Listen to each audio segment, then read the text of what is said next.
Olá pessoal, meu nome é Alexander Reinald, eu tenho 18 anos e hoje eu vim aqui contar um pouco mais a minha experiência com Deus. Ultimamente eu tenho conversado com Ele e eu tenho sentido um desejo muito grande no meu coração de estar falando um pouco do meu testemunho, contando um pouco da minha história de vida, um pouco para vocês, que seja realmente Deus falando aqui, que possa alcançar vidas e corações nesta hora, através desse vídeo, através das palavras, que muitas pessoas e muitas vidas possam ser mudadas e transformadas realmente por esse vídeo. Então, como eu disse, eu tenho 18 anos. Eu nasci em 2002, dia 2 de 1 de 2002. E em 2017, quando eu tinha acabado de completar meus 15 anos de idade, eu descobri que eu estava com leucemia linfótica aguda. Então, descobrindo, minha família já ficou desesperada, começou aquela correria quando se descobre uma doença dessa, ou quem já passou por uma situação parecida, ou até mesmo não, mas meus amigos próximos e família puderam ver o desespero de descobrir que está com essa doença tão grave.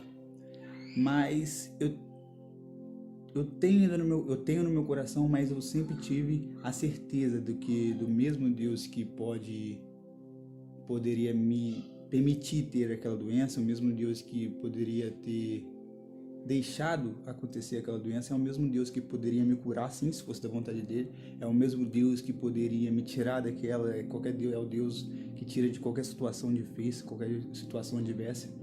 Então, desde o começo eu sempre criei que Deus poderia sim realmente curar a minha vida. Então, a partir daquele dia começou a minha luta para vencer a doença. A partir dali foi correria, foi desespero, mas nós sempre mantendo a fé. O meu pai me disse, sempre deixava frisar, eu quero deixar aqui frisar que é muito importante a família é excepcional, é fundamental num momento difícil desse. E meu pai me deu um pilar que eu guardo até hoje no coração, que realmente a Bíblia dá essa base, que são os 3 pilares são primeiramente a fé, porque Jesus toda vez que ele ia curar, ele falava: a sua fé te curou, a sua fé te salvou, a sua fé. Então a fé realmente é o principal. O segundo é o amor da minha família, amor primeiramente de Deus, amor a Deus, e segundo, amor à minha família, e terceiro, a união de minha família, a união dos meus amigos, a união dos meus parentes, dos médicos que se importaram. Então eu sempre tive comigo esses três pilares na minha vida para poder passar por essa dificuldade. Mas não tem como eu dizer tudo aqui do que aconteceu, senão iria ficar um vídeo muito grande, muito comprido, mas eu vou tentar resumir ao máximo o que aconteceu. Comecei o tratamento, fui para o hospital do INCA, da Cruz Vermelha, no Rio de Janeiro. Sim, começando o meu tratamento, tudo bem, começou a quimioterapia pesada, aí foi conforme o tempo foi passando, então se passaram 6 meses e descobrimos que a quimioterapia não estava fazendo quase efeito nenhum. Minha medula ainda não tinha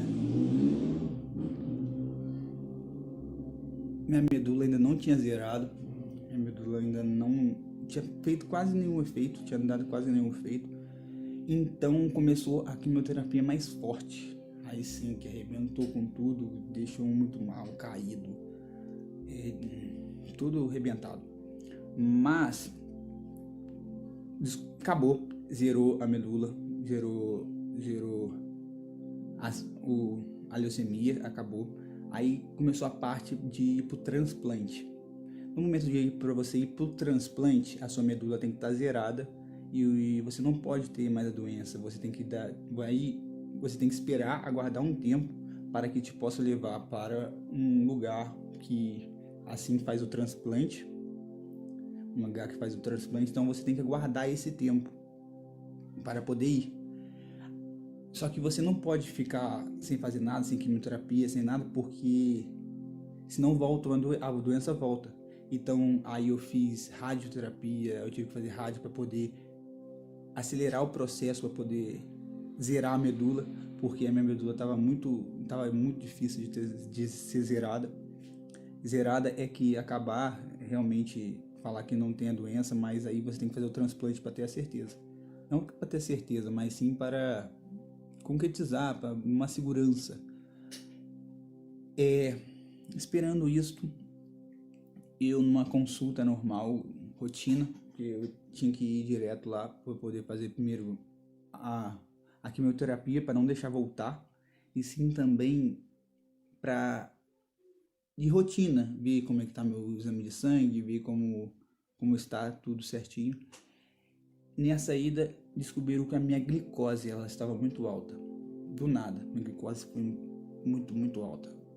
Então, imediatamente me internaram no hospital. Só para avisar, esse tempo que eu tô falando, eu sempre estive lá, eu sempre estive no Rio de Janeiro, eu tive que ficar lá. Aí eu fiquei internado uns 6 meses antes de eu falar que estava zerada, que teve que entrar com um medicamento mais sério. Eu fiquei internado lá e depois eu fui para uma casa de ajuda, uma casa de apoio que eles deixam que nós possamos ficar lá para não precisar ter que voltar para casa.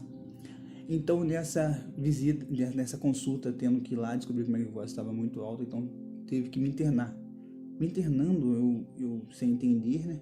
Eu sem entender porque que me internaram. Aí me falaram que minha glicose tá alta. Eu falei assim, como assim? Pô, tá me internando por causa de uma glicose, achando que era bobeira. Então, foi passando um dia, minha glicose nada de abaixar. Aí, a minha pressão começou a desregular toda. Tinha uma hora que ela tava muito alta, uma hora que ela tava muito baixa. Então, eu comecei a dar convulsão, crises de convulsão. Os médicos que então vieram, tentaram me acalmar e eu gritava. Eu não tinha controle sobre o meu corpo. O meu corpo ele fazia, ele se movia sem eu pensar o que eu queria. Eu exercia uma função a ele e ele mexia sem a minha vontade. Então nisso eu cheguei a morder a minha irmã. Eu cheguei a bater nos médicos, tentar arrancar o catéter, que tentei fazer um monte de coisa, então tiveram que me sedar. Me levaram pro CTI, me tubaram, nisso me sedaram. Minha pressão desregulou toda. Ela subia demais, ela baixava demais. Ela subia demais, eles davam remédio para poder baixar.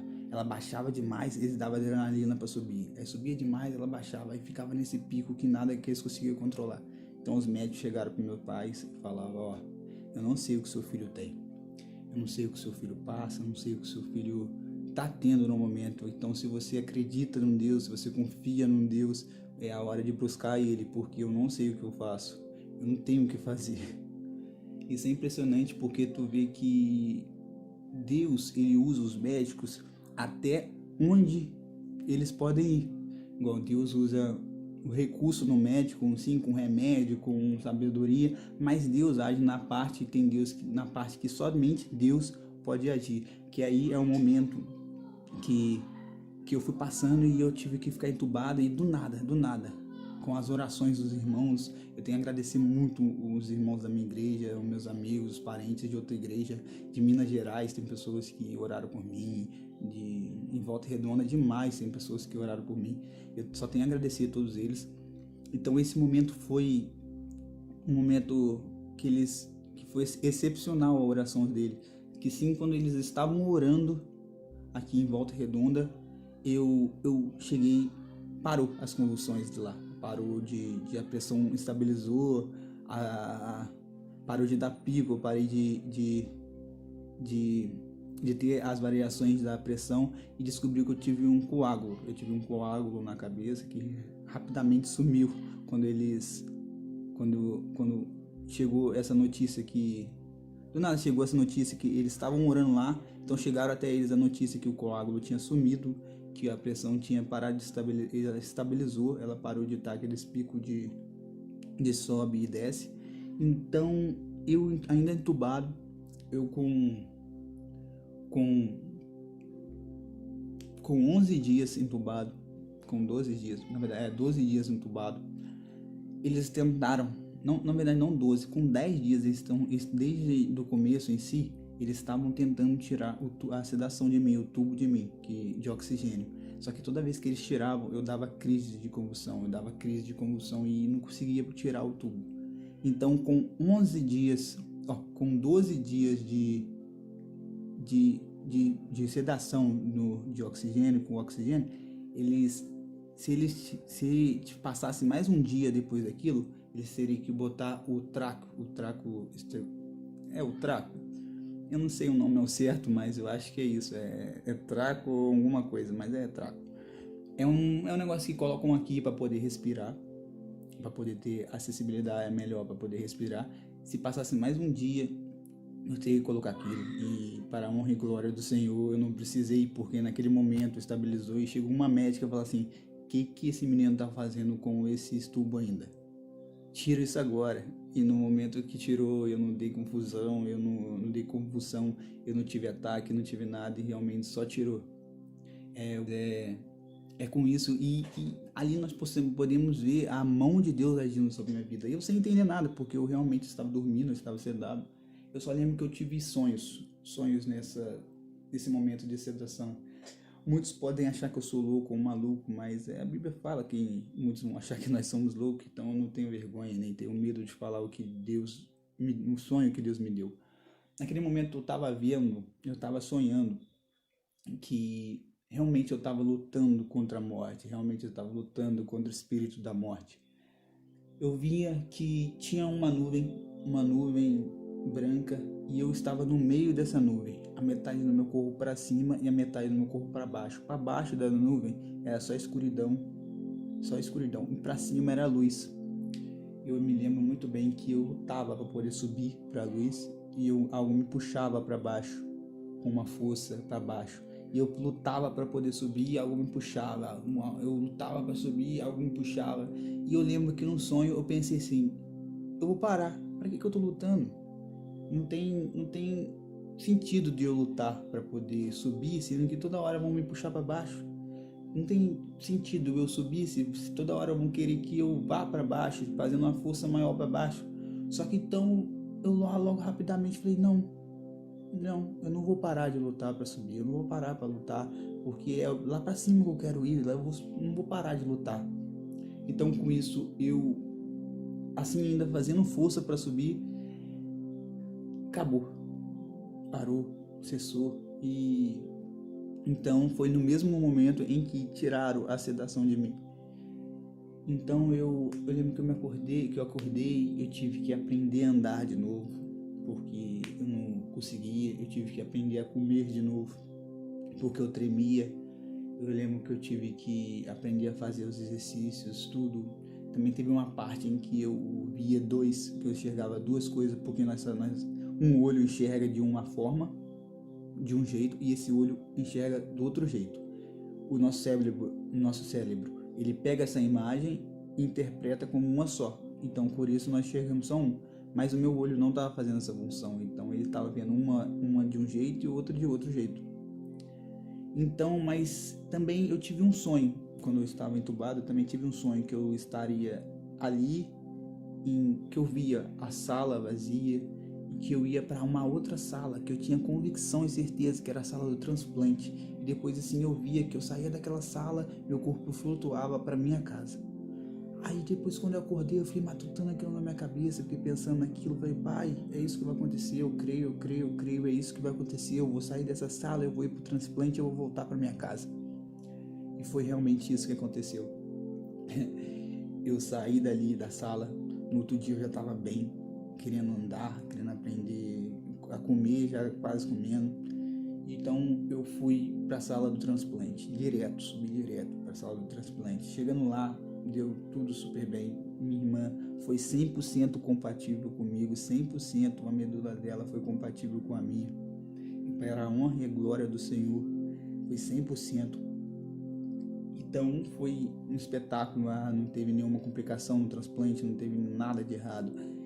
Depois que eu saí do transplante, eu vim para minha casa. Eu vim não para minha casa direto, mas sim eu fui para casa de apoio.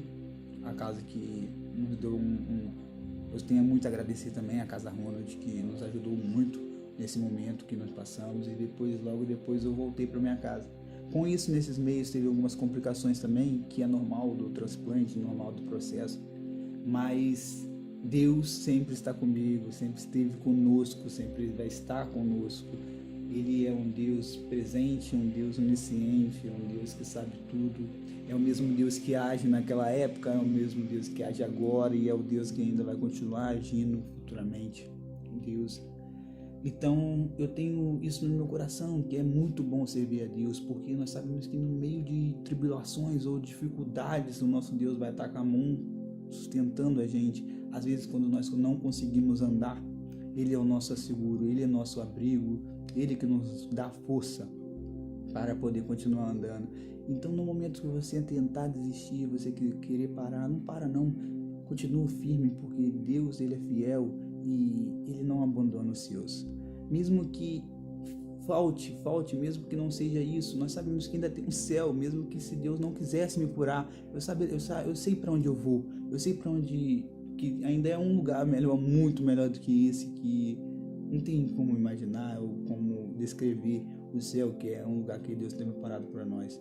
Então não adianta, mesmo que não tem o porquê temer, porque Deus é maravilhoso e a vontade dele é boa, perfeita, agradável.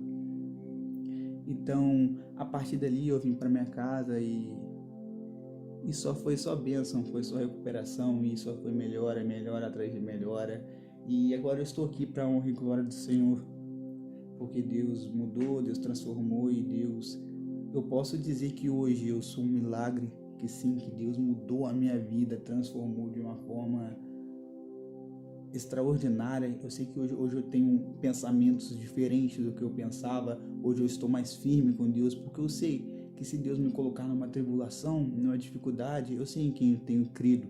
Eu sei que Deus é o mesmo Deus que pode me permitir ter, é o mesmo Deus que vai me tirar se for assim da vontade dele. Até pouco tempo atrás eu também tenho outro testemunho que eu venho aqui falar. Eu tive dengue hemorrágica. Tive uma dengue não, eu já tive dengue antes de eu ter leucemia, mas enquanto meu pai ficava de cama, eu tava soltando pipa quando meu pai tava de cama, mas essa dengue foi mais forte realmente. Eu fui pro hospital, tive que ficar internado. Então eu descobri que a minha dengue era hemorrágica. Uma dengue hemorrágica, você tem que ficar deitado. O nível da minha plaqueta estava tão baixa que eu não poderia. O nível da minha plaqueta estava tão baixa que eu não podia me mexer da cama. Eu tinha que ficar realmente repouso, parado, sem poder me levantar para poder ir no banheiro, sem poder levantar para tomar banho, sem poder sentar. Eu tinha que ficar deitado, parado. O nível de uma plaqueta normal de um ser humano, ela varia de 150 mil a 450 mil. Uma pessoa que tem uma plaqueta com dengue hemorrágica, uma pessoa normal que tem dengue hemorrágica, a plaqueta dela varia de 20 mil a 50 mil, ali por ali já está tendo hemorragia, já pode ter risco de morte muito grave. A minha plaqueta estava 6 mil, isso. Estava 6 mil, eu tinha que ficar repouso absoluto, não podia mexer, porque qualquer coisa que eu levantasse, eu já poderia dar sangramento, estourar meus órgãos tudo por dentro, e aí seria uma complicação maior. Então eu deitado ali. Então aí que vai a fé de novo, colocada em ação, né? A fé ser provada. Então é no momento que você tem que confiar em Deus, porque tipo, a única coisa que me deram foram somente só soro para poder colocar para fora a dengue, mas só soro e mais nada. Então no momento aí é que realmente você vê a mão de Deus, o cuidado de Deus conosco. Assim como um bebê, uma criança recém-nascida, Deus tem nos moldado, nos cuidado cada dia, mas não somente nesses momentos, mas você também não levantar, não respirar, você vê Deus agindo. Como é que pode um ar, o oxigênio, do nada brotar, velho, pra gente poder respirar? Nesse momento também você vê a mão de Deus realmente agindo. Então, nisso começou as orações, meus familiares, meus parentes, meus amigos, os irmãos da igreja começaram a orar por mim. Então a minha plaqueta, ela subiu de 6, foi para 9, se eu não me engano. Foi para 9. Nisso de 9 foi para 10. Então eu sangrei, meu nariz sangrou. Cheguei a dar sangramento, fui tentar levantar para poder tomar banho. Então deu sangramento, então teve que colocar plaqueta em mim. Colocaram 15 mil de plaqueta. Foi o que isso? Se eu não me engano foram 15 mil de plaqueta. E nisso ela sugou tudo. Quando foi medir no outro dia não tava. O certo é somar os 9 com mais 15. Só que não somou, acabou que diminuiu. De 9 foi para 8. Depois foi para 7. E com isso era só acreditar, velho. Esses momentos que você vê Deus trabalhando, nesse momento que eles falam que na adversidade que você vê a mão de Deus, o agir de Deus, né? Então nesse momento era só crer que Deus faria o melhor e que Deus tem o melhor para cada um de nós. Então a partir daquele dia começou só a subir. De 7 foi para 9, depois foi para 13, depois foi para 15,